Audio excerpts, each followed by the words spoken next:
నిజామాబాద్ జిల్లాలో జూనియర్ డాక్టర్లు నిరవధిక సమ్మె చేస్తున్నారు. జిల్లాలోని ప్రభుత్వ జనరల్ ఆసుపత్రి ఎదుట నిరసన చేపట్టారు. పెండింగ్లో ఉన్న స్టైఫండ్ సకాలంలో చెల్లించాలంటూ జూడాలు తమ సమస్యలను కూడా పరిష్కరించాలని డిమాండ్ చేస్తున్నారు. ప్రభుత్వం నుంచి స్పష్టత వచ్చే వరకు నిరసన కొనసాగిస్తామంటున్న జూనియర్ డాక్టర్లతో మా ప్రతినిధి ఆంజనేయులు ఫేస్ టు ఫేస్.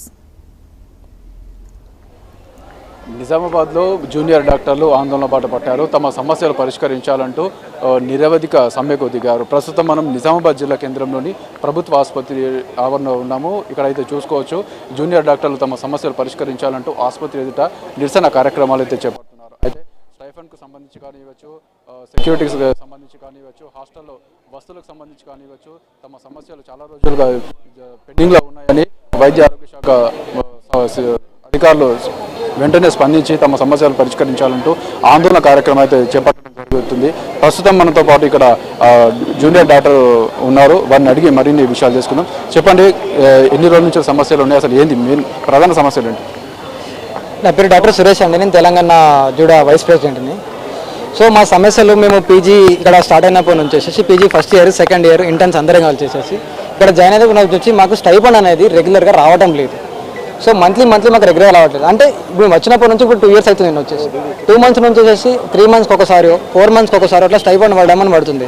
అది కూడా పడాలంటే మేము మా జూనియర్ డాక్టర్స్లో అందరం కలిసేసి యాజ్ ఎ జూడాగా సెక్రటరీ చుట్టూ తిరిగి మాకు స్టైఫండ్ నేను స్ట్రైక్ నోటీస్ ఇవ్వడం వల్ల ఈ రోజు ఇస్తే నోటీస్ ఇస్తే రేపు ఇవ్వడం అట్లా జరుగుతుంది. మేము ఏం అడుగుతున్నామంటే మిగతా స్టేట్లలో తమిళనాడులో అయినా ఆంధ్రప్రదేశ్లో అయినా మంత్లీ మనకు రెగ్యులర్గా బడ్జెట్ నుంచి రిలాక్సేషన్ ఇచ్చేసేసి వాళ్ళు స్టైఫండ్ ఎవ్రీ మంత్ 10th లోపు వేస్తున్నారు. అదేవిధంగా మన దగ్గర నుంచి కూడా ఎవ్రీ మంత్ 10th లోపు గ్రీన్ ఛానల్ ఏర్పాటు చేసి మాకు మంత్లీ అనేది మాకు ఆ స్టైఫండ్ మాకు వేసేస్తూ ఉంటే మాకు ఈ ఫైనాన్షియల్ బర్డెన్ అనేది ఉండదు కదా. మాకు ఫ్యామిలీస్ ఉన్నాయి చాలామందికి, మేము చాలామందికి మ్యారీడ్ అయి ఉన్నారు పీజీస్ అందరూ. సో ఫైనాన్షియల్ బర్డెన్ 4 నెలల నుంచి మనీ లేకుండా ఒక స్టైఫండ్ లేకుండా ఉంటే ఒక డాక్టర్ పరిస్థితి ఏమైపోవాలి? ఇలాంటి మా ఇబ్బందులు అనేది మేము హెల్త్ మినిస్టర్ గారికి గవర్నమెంట్కి ఫ్రీక్వెంట్గా కొన్ని నెలల తరపు నుంచి చెప్తూనే ఉన్నాము. డిఎంఈ మేడం కలవడం జరిగింది. వీళ్ళు ఏం చెప్తున్నారు అంటే ఓరల్గా అష్యూరెన్స్ అనేది ఇవ్వడం జరుగుతుంది, చేద్దాము గ్రీన్ ఛానల్ చేద్దాము అనే విషయం చెప్తారు. కానీ మాకు రిటర్న్ అష్యూరెన్స్ కావాలని ఇంతకుముందు అడిగాము. ఇంతవరకు మాకు రెస్పాన్స్ లేదు గవర్నమెంట్ నుంచి. మాకు ఒక జీవో గవర్నమెంట్ ఆర్డర్ అనేది మాకు గ్రీన్ ఛానల్ నుంచి ఒక జీవో రావాలని చెప్పేసి ఈరోజు మేము బయట అందరం వచ్చేసి డాక్టర్లు అందరూ స్ట్రైక్ దిగడం జరిగింది. సో మాకు మెయిన్గా స్టైఫండ్ రెగ్యులరైజేషన్ కావాలి, ఎవ్రీ మంత్ 10th లోపు పడాలి. ఇది ప్రధానమైన నంబర్ 1 డిమాండ్ మాది. ఇది 10th లోపు మాకు మా స్టైఫండ్ మాకు పడితే మా మెంటల్ పీస్ అనేది మాకుంటుంది, మేము బెటర్గా ట్రీట్ చేయగలుగుతామని మేము డిమాండ్ చేస్తున్నాము. దాంతోపాటు మోస్ట్ ఆఫ్ ద తెలంగాణ కాలేజీలలో కొన్ని మినిమం బేసిక్ ఫెసిలిటీస్ అనేవి లేవు. బేసిక్ ఫెసిలిటీ పీజీ హాస్టల్లో ఉండే డాక్టర్స్కి ఫెసిలిటీస్ లేకపోవడం, హాస్పిటల్లో ఉన్న డాక్టర్స్కి మినిమం ఫెసిలిటీస్ లేకపోవడం వల్ల డాక్టర్స్ ఎన్నో ఇబ్బంది ఎదుర్కొంటున్నాడు. ఆ బేసిక్ ఫెసిలిటీ కూడా ఎన్ఎంసీ రూల్ ప్రకారం ప్రొవైడ్ చేయమని చెప్తున్నారు రూల్స్. ఆ రూల్స్ ప్రకారం వీళ్ళు గవర్నమెంట్ కూడా చొరవ తీసుకొని వెంటనే దీన్ని డిమాండ్ పరిష్కరించాలని కోరుతున్నాం. దాంతోపాటు సెక్యూరిటీ విషయంలో డాక్టర్లు జూనియర్ డాక్టర్లు వర్క్ చేస్తున్న హాస్పిటల్లో స్పెషల్ ప్రొటెక్షన్ ఫోర్స్ అనేది కొన్ని కాలేజీలో అసలుకే లేదు, కొన్ని కాలేజీలో ఉన్నది కానీ తక్కువ ఉన్నారు. మేము ఏమడుగుతున్నామంటే డాక్టర్కి సెక్యూరిటీ లేకపోతే డాక్టర్ ఒక పేషెంట్ ఎట్లా ట్రీట్ చేయగలుగుతాడు? ఒక డాక్టర్ సేఫ్ ఉంటే పేషెంట్ని సేఫ్టీగా చూసుకోగలడు కదా. సో ఉన్న సెక్యూరిటీని స్ట్రెంథెన్ చేయమని అడుగుతున్నాము. ఒకవేళ లేకపోతే సెక్యూరిటీ పెట్టండి, ఉన్న సెక్యూరిటీ స్ట్రెంథెన్ చేయండి, డాక్టర్ సేఫ్టీ కలిగించండి. ఇది ప్రభుత్వం చేయాల్సిన పనే కదా. ప్రభుత్వం మాకు ఇస్తా ఉంటే మేము కూడా సేఫ్గా ఉంటే మేము కూడా సేఫ్గా మేము మా కార్యాలు ఏమైతే ఉన్నాయో పేషెంట్కి చేయాల్సినవి ఉన్నాయో అవి మేము మంచిగా సర్వీసెస్ మేము ఇస్తాం కదా. సో మేము అడిగే దాంట్లో బేసిక్ అడుగుతున్నాం. ఈ బేసిక్ అనేది గవర్నమెంట్ ప్రొవైడ్ చేస్తే మేము సంతోషిస్తాం.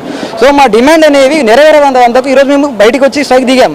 ఈ రోజు నుంచి వచ్చేసి మా డిమాండ్ పాజిటివ్ రెస్పాన్స్ అయితే కంటిన్యూ చేస్తాం. డెఫినెట్గా ఈ రోజు ఉన్న బట్టి రేపటి కూడా దీన్ని ఎస్కలేట్ చేస్తాము. రోజు బట్టి ఆల్ ఓవర్ తెలంగాణ మేము కలిసి ఉన్నాము. ఖచ్చితంగా తగ్గేది లేదు. పాజిటివ్ రెస్పాన్స్ అయితే ముందు కొనసాగుతామని ఖచ్చితంగా ప్రభుత్వం నుంచి పాజిటివ్ రెస్పాన్స్ అనేది మేము ఎక్స్పెక్ట్ చేస్తున్నాము. జై జూడా.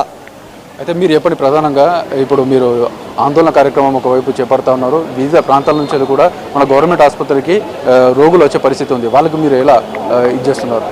పేషెంట్కి ఎటువంటి కూడా ఇబ్బంది కలగకుండా ఉండాలనేది మేము డాక్టర్స్ అందరం కోరుకునేది.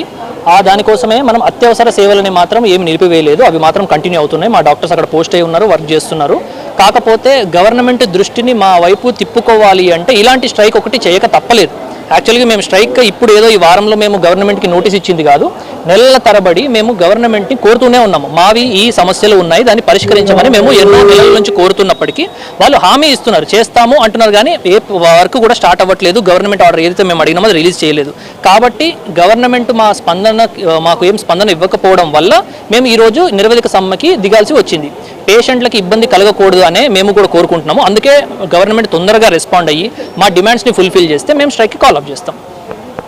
అయితే ప్రభుత్వం నుంచి స్పందన వచ్చేంత వరకు తాము ఆందోళన కార్యక్రమాన్ని చేపడతామని జూనియర్ డాక్టర్లు వెల్లడిస్తున్న పరిస్థితి అయితే నెలకొంది.